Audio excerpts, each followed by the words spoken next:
নমস্কার বন্ধুরা, রচনামচা সুমনার নতুন একটা ভিডিও নিয়ে তোমাদের কাছে চলে এলাম। আজকে শুক্রবার, তো সকালে দেরি করে উঠেছি, জানি সবার ছুটি, বাড়িতে থাকবে। তো হঠাৎ করে হাজব্যান্ডের ডিউটি চলে এলো, তো তাড়াতাড়ি করে রান্না করেছি। এই যে এখানে ভাতও বেড়ে দিয়েছি, বেড়ে চাপা দিয়ে রেখেছি। তো কি রান্না করেছি চলো তোমাদেরকে দেখিয়ে দিই। এই যে এখানে করেছি ভাত, এই যে ভাত বেড়ে রেখেছি। এখানে আছে ডাল, মুসুর ডাল। এই যে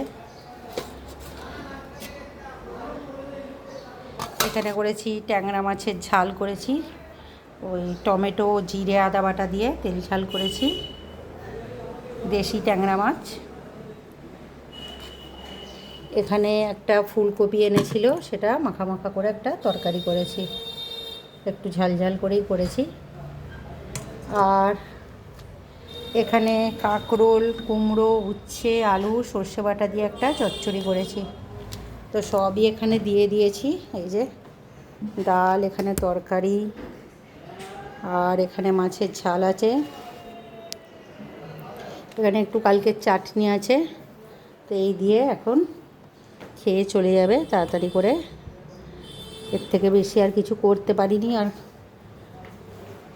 হঠাৎ করে ডিউটি শুনিয়ে দিলে একটু টেনশানেও পড়ে যায়। তো যাই হোক, টাইমের মধ্যে হয়ে গেছে। তো কেমন লাগলো আজকের লাঞ্চ মেনু সবাই কমেন্ট করো। সবাই ভালো থেকো, সাবধানে থেকো, টাটা।